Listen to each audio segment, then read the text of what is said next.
Nadhani pia kwa sababu bado kuna hizo hesabu ambazo inabidi ziwekwe sawa kwa watu wote. Hii ya jana ilikuwa ni katika kutoa tu ile update ya kitu gani ambacho Simba wanataka kukifanya. Nina uhakika Simba kama Simba watakuja na ile statement ya mwisho kabisa kuhusu namna ambavyo huyu mwekezaji ameweka hiyo hesabu yake na kitu ambacho atakuja kuwekeza katika klabu ya Simba. Nina uhakika watakuja kueleweshwa vizuri kabisa mahesabu yote kwa ujumla, waweze kueleweshwa ni kitu gani ambacho kinafanyika ndani ya Simba, sije ikaonekana ya kwamba ni utapeli ambao unafanyika na kuwahadaa mashabiki wa Simba, kitu ambacho naamini hakifanyiki kwa namna hiyo, kwa sababu ninaamini klabu ya Simba pamoja na klabu nyinginezo zinahitaji kuwa na miundombinu yao binafsi, na wawekezaji hawa ndio ambao tunawahitaji katika soka letu hapa Tanzania. Na ni muhimu zaidi tukawahimiza waendelee kuingia katika hizi klabu kuliko kuanza kuwawekea hizi fitna na vitu vingine kama hivyo, kwa sababu hatuhitaji hayo mambo kwa hivi sasa. Wawekezaji hawa wanapoingia katika hizi klabu wanawezesha hizi klabu kuwa na nguvu kubwa ya cha kwanza kwenye masuala ya usajili, kwa sababu tunahitaji wachezaji ambao watakuwa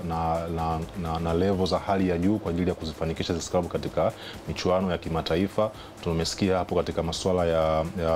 ya training facilities pamoja na facility nyingine pamoja za masuala ya afya, kwa maana watakuwa na kitengo chao maalum ambacho kitakuwa kinahusika na masuala ya matibabu kwa wachezaji na vitu vingine kama hivyo, kama tulipomsikia Murtaza Mangungu jana akisema kwamba kitengo hicho kitawakaribisha pia hata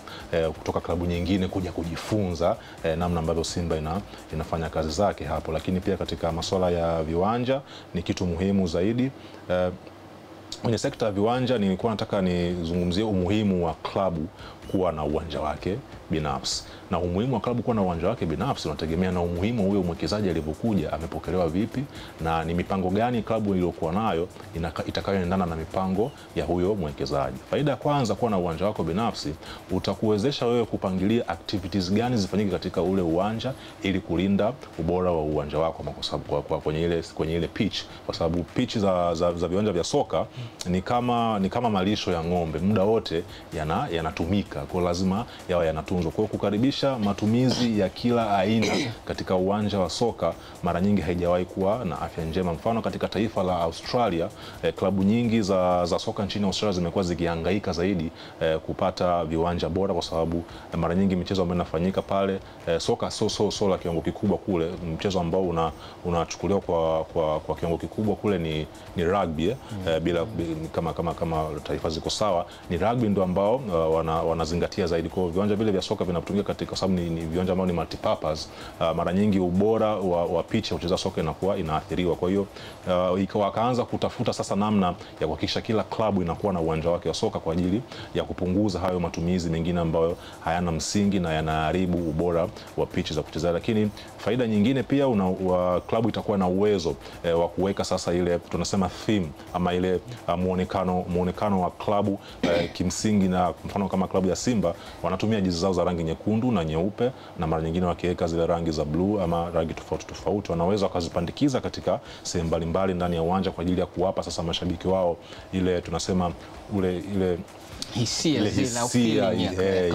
za klabu zao kiujumla. Lakini pia wataweza ku-maintain ni aina gani, ni kiwango gani cha mashabiki wanatakiwa kuingia katika uwanja wao, kwa sababu wanalalamika, wanasema kwamba uwanja wa Benjamin Mkapa ndio ambao wameuzoea kwa sababu una nafasi ya kutosha, lakini idadi ambayo mashabiki wanaoingia pale haiwezi kuzidi idadi ya